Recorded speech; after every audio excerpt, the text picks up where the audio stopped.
And what annoys me is things like heaps of bullet shell cases are ignored. Now that could have been where the machine gun covered it, but it's not as sexy as a steel helmet. But then again, without steel helmets and the likes, we wouldn't have got build oil and all the rest of it. Right. All right. Back. So we're back to the Polish. Then we can talk about the Poles. Yeah. I've never heard this version about the Polish people before. It's interesting. That's right. Well, I say I just never heard. That's all. You never talked about it. No, I just never heard they were Polish involved. Oh, right. I know the father asked for surrender. I knew that. And I know what he told him.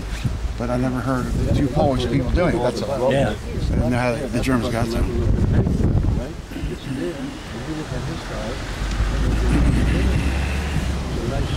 Right.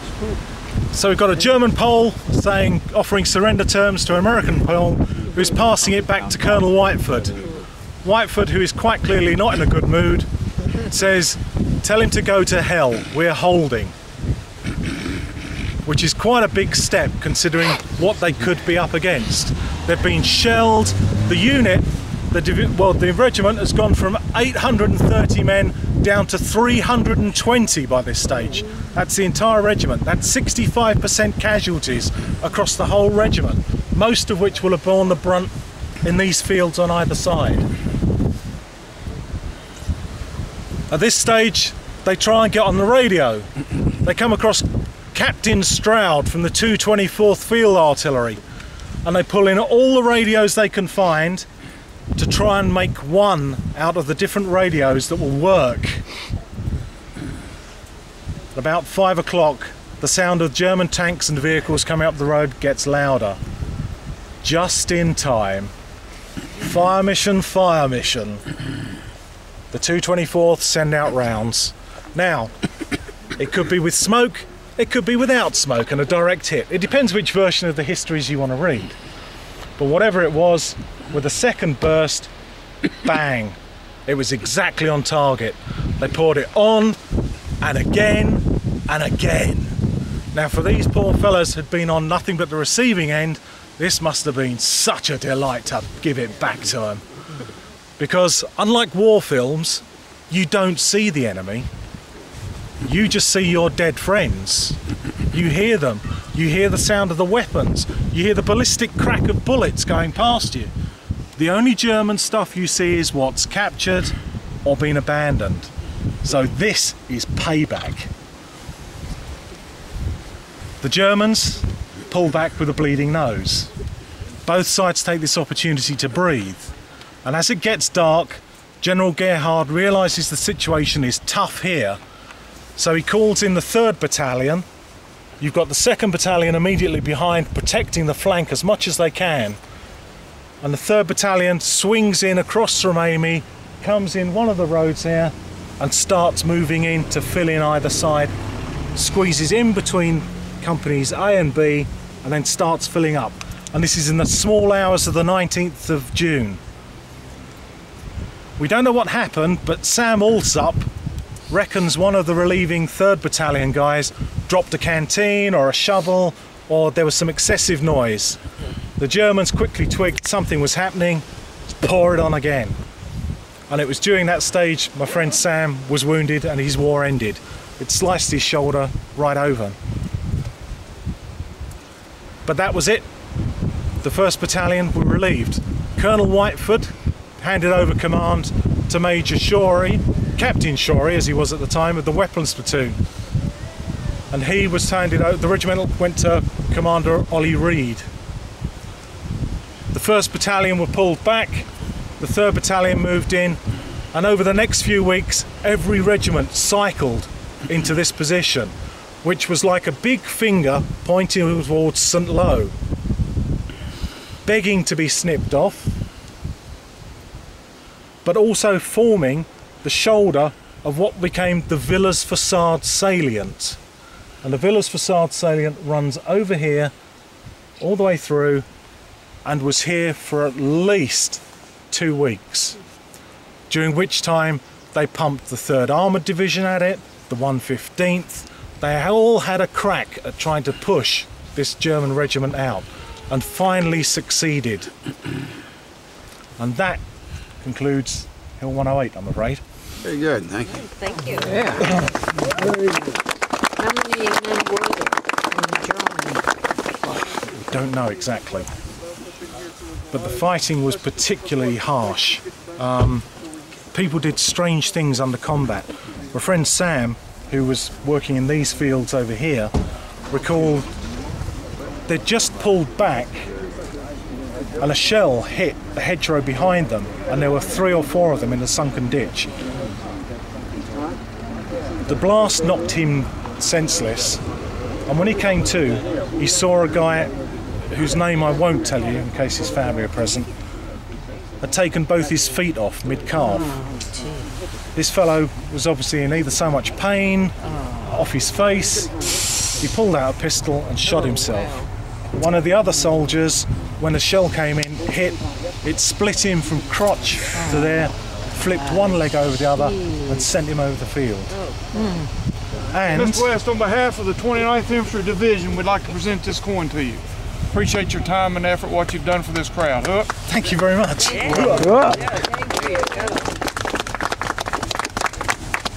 Thank you. Right. Anyone interested in Company C, the actual positions, they're along this hedgerow here. Recognize them? They look the same. They look like that. Remember I said they could be 6 foot? Right. Just get So out if you look at that, see the dirt is all the way up to there? Right? Look over here, the dirt is over there. How's a tank gonna get through that? It's wider than that. Right. And they've been there for hundreds of years, I guess. They keep getting bigger and tougher all the time, right? And I think what was happening, excuse me, like when the farmers would ply the field, Right, they'd throw they'd the find some debris. rocks Right, and they'd throw stuff. them on a pile. They would throw them on the side, so Right. next time they plowed, they wouldn't have to put up with them, just like you do at home. Right. That's what And they kept doing them over years. Yeah, of course they do it to use rock. And some of these tops, that's a wild hedge, and then the farmers would come by and they'd trim it down periodically. They'd start. Kindling wood. Remember you saw a guy carrying kindling wood a little back there? Right. And they'd take that off and they'd cut it down to where they wanted, because they have pieces, they'd grow right back up again. Yeah. And so someplace between there is where I was. What's that? Right here. Somewhere in between here and maybe the last Where we place started we with talked that about. intersection up to here. Because we were in this area. So the further here- you advanced to, you got relieved by the 3rd Battalion, right? Yeah. I was gone by then. I was You went back. We only went from here maybe back 2 hedgerows in a day and a half, whatever. We weren't going anywhere. Right. Then he said we got up 1 more hedgerow, that's all. When he said it went up 200 yards, that's 1 hedgerow. Right. Watch out for the barbed wire if you're going in there. I just remember hedgerows, but I can't remember specific hedgerows. Watch the bar. It was like... You were moving and worried and thinking about everything. Yeah. Well, you remember certain things, and then after a while, one hedgerow looks like the next, Yes, yes. and we went through many. 5 years ago, I came here on Hilloway with my friend that I was staying with, Yeah. and we I don't know which sunken road, but I have a hunch it was one on that side. Right. Because I don't know, he drove me down country roads. And see, what would happen is the Germans had these if they were in there and you're coming across, you can't even see it if they're supplying or they're bringing a horse with more weapons or more ammunition, and they had the free access. And they would stay here, and what they would generally do, they'd find the best spot, Right. and they'd put a machine gun in a corner. Right.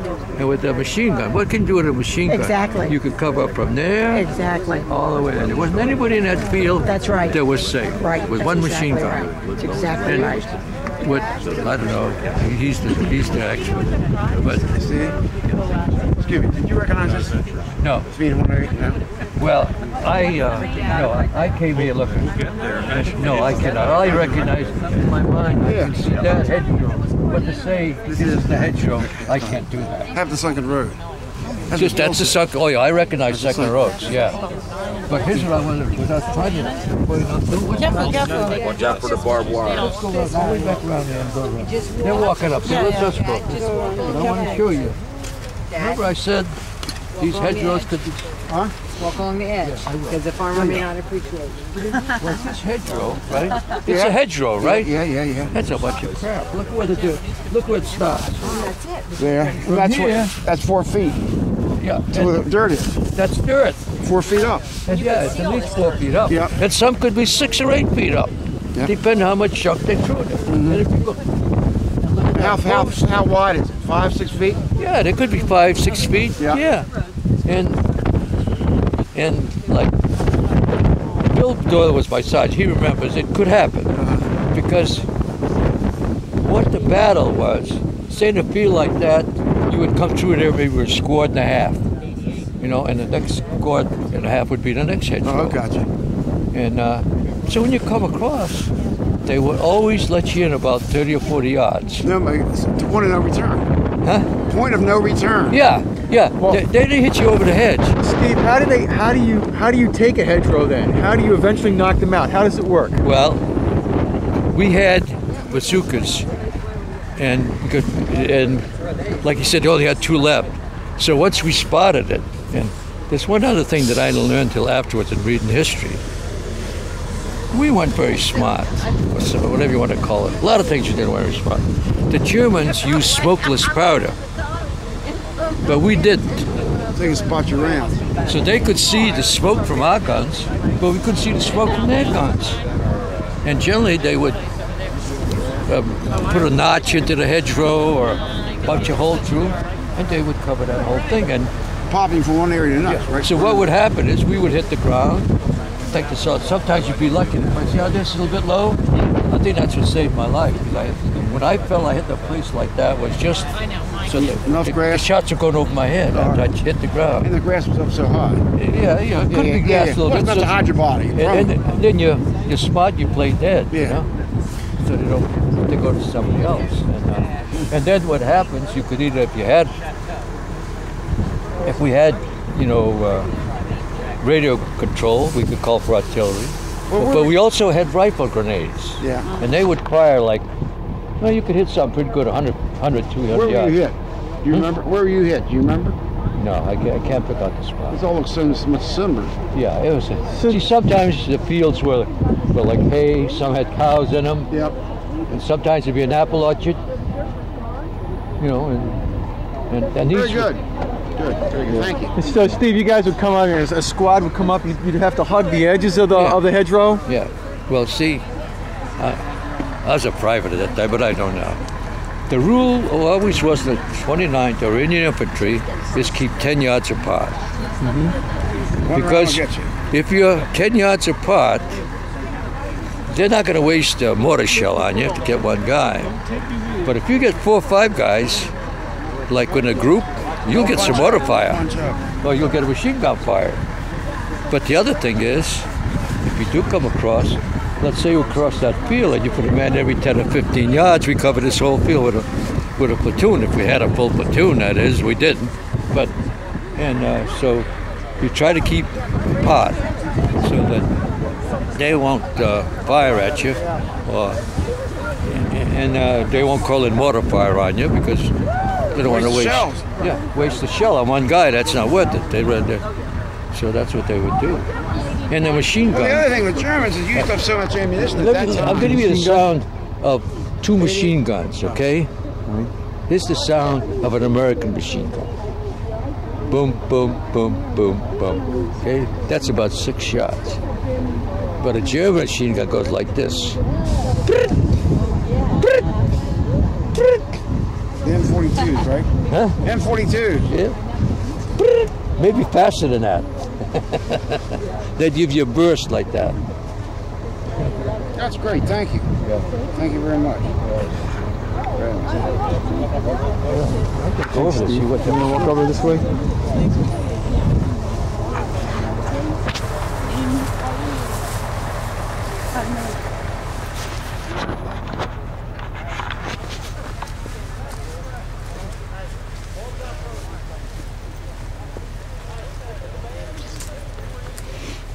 Remember I was telling you what's in here? Yes, Cecily. Yeah. Look at this. Yes, it's a tree. See what's in there? It's a tree. It was a tree. Look at that. That thing is, that's a trunk of a tree, but it isn't. It's these wild bushes that they keep trimming down, and it keeps growing up. And this is solid wood. Tanks couldn't go through that. And I don't know what stupid person called it a hedgerow. I really don't understand. So the Germans would come in on the other side and they would find openings in here and set up their guns Yeah, on but you. still it'd be like it's someplace in here where it's convenient for them to break through so they would. Yeah. And then the rule is stay out of the sunken roads. Why? No, they would use sunken roads. They would? But we stayed on sunken roads. Why? Because they could put a machine gun or a cannon, or like you explained in '88. Right. And they could cover, if it's this abandoned, a straight road, they can cover 300, 400, 500 yards. Right down there. And you couldn't come down there. If you had a tank, you couldn't come down. They'd knock it out. So they'd have a defensive position there waiting for you. So you learn not to use the sunken roads, not to use the main roads. Well, you have to use these. Until you got fired, and you hit the ditches, and then you... You did the best you could. Yeah. You're right, the best we could.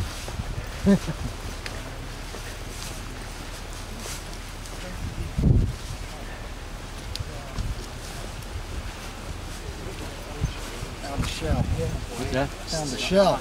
Really? Yeah, German. And also, when the farmers are tired, forget what I've said. That's a German one? It's too much aluminium in this case. What, Yeah, it's a Heine one.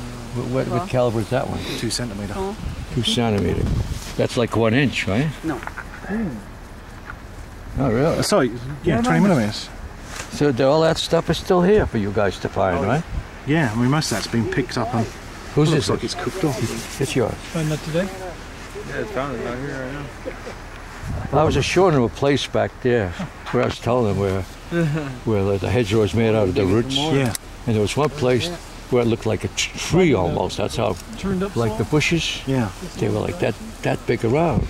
And they would cut that down for firewood. Next year, like when you have wild stuff, right? When you cut it back, it's mad. So then next year it goes, Twice as bad. You want to know about Gigi Schneider? yes. Schneider's stuff was just up here. Uh-huh. You see where there's a lump of... Do you think this was the 17th? Oh yeah, this is This is company seven- seat, yeah. See, because I was wounded. Oh on no, this. this is the 18th. This is the you're 18th. you're wounded I was back. one hedgerow back, maybe. Yeah, back on the hedgerow, or maybe because, 2. because I was wounded on the 17th, and I had I didn't say it in my speech, but I had a gunshot wound in my neck, so I'm a very lucky guy. Yeah. So I had a wound, my gunshot was right here, but I was able to get down, and there was just a little, a little kind of like Just enough to get just get myself flat, but that same gunner, my lieutenant, first lieutenant Fields, was 15, 20 feet to my left, and he couldn't get down. In fact, in my mind, he was suspended in air, like the bullets were keeping him up. They just poured it into the same guy poured it into him. Yeah. And he was gone. That's when, the same day, we lost our tech sergeant, Frank McKenna, and Bill Doe was the next command. Yeah. So he was really, I think he might have been just about the only sergeant left. Yeah. Maybe there was one other, I don't know. Well- Bilbert told me that by the 19th, our platoon had 7 men left. That's what he had left. Ask Bill Doyle, he'll tell you. 7 men, he said, it's all. I know I've done some work with Company A. I've got their morning reports, and I've worked on their morning reports. And See, Bill remembers, I can remember stuff, but I can't put names on a lot of time. Yeah. I was a private, we didn't, Yeah. They said we're going to take the next hedgerow, we're going to take the next village, whatever the hell it is. We're That's going what it down was. this road. And that's the way it went. But the hard part was, like Bill Doyle was not with me, he was with probably another platoon and another squad, probably the next hedgerow. And with the people, well, this Gerhard, he was a son of a bitch, because he always could do it, Whether we had, he'd say, yeah, I got a company, we can do it. Yeah, But the damn company might have had 65 men in it. Yeah. Yeah, oh yeah, I got 2 companies. Yeah, we'll do that. Yeah. Yeah, we'll be. Yeah.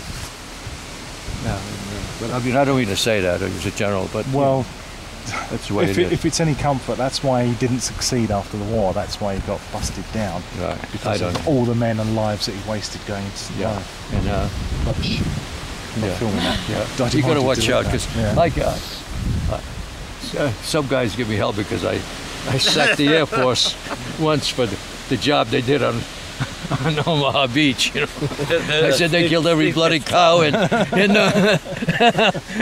Normandy. Stunk the countryside Stunk up the for country. everyone. We could smell was terrible. They got all the horses and cows, wrecked everything.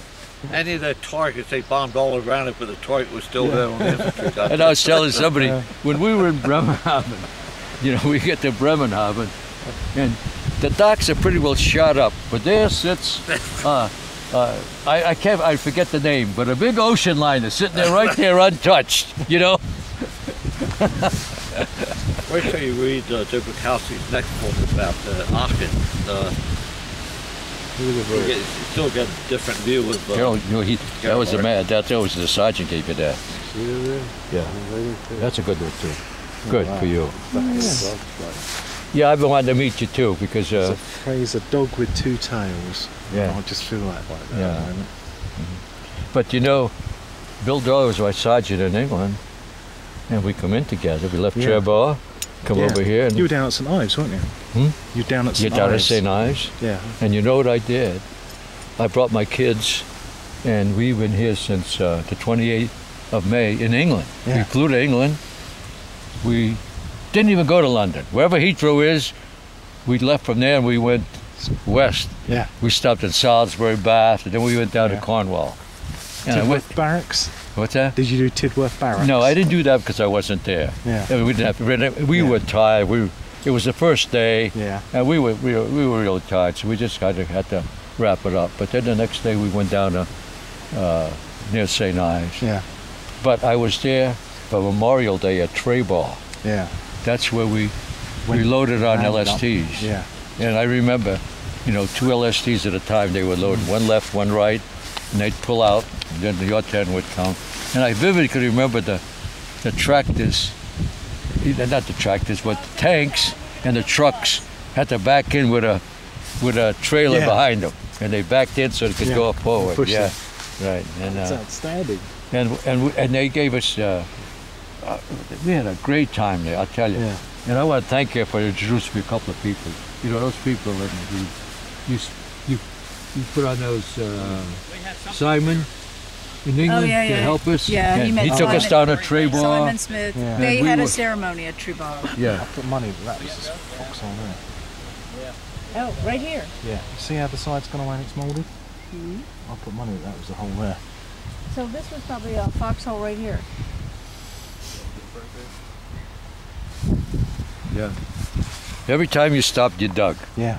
And you get really mad when they say, well, we're moving back 50 yards. I said, Yeah. Jesus Christ, stop building another one. Oh, we're supposed to be on that there instead of that. And, start digging again. A But we question know for why. you. Huh? When you came ashore on D-Day, Yes. we were in boots like that. No.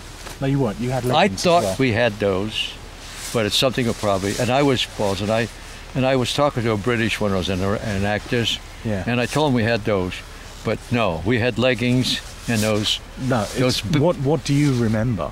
Not what you on were the shoes. told. No, the Did you shoes remember we those? didn't have those. Right. What we had, these dumb shoes that had the Canvas leather with the- yeah. was turned inside out. Yeah. The smooth side was in and the rough side was out. I don't know why, but that's what they were. Yeah. And that's what we had. Yeah. And leggings. Yes, we did have leggings. Those Outstanding. cloth leggings. Yeah. Yeah. And we had winter uniforms. Yeah. And a field jacket. And I always ordered, even though I'm only 5'8", I always ordered a large raincoat. Yeah. You know why? That's the only cover you had. You had no other cover. That was for sleep, for rain, or whatever. That's all you had. You ready to go? Okay. When you are. Yeah, I'm done. I wanted to show somebody this place I found over here where I was trying to explain in my little talk there on the hedgerow. And I don't know who named it a hedgerow, but they suddenly went over there. Now here's this is the hedgerow. This is the hedgerow. Look at this. Look at this. Look at the size of this. This is what they call the hedgerow. Yeah. Look at this piece of hedge. It's 3-4 inches across. And those roots, look at, they were... There's no way anybody's going to go through that.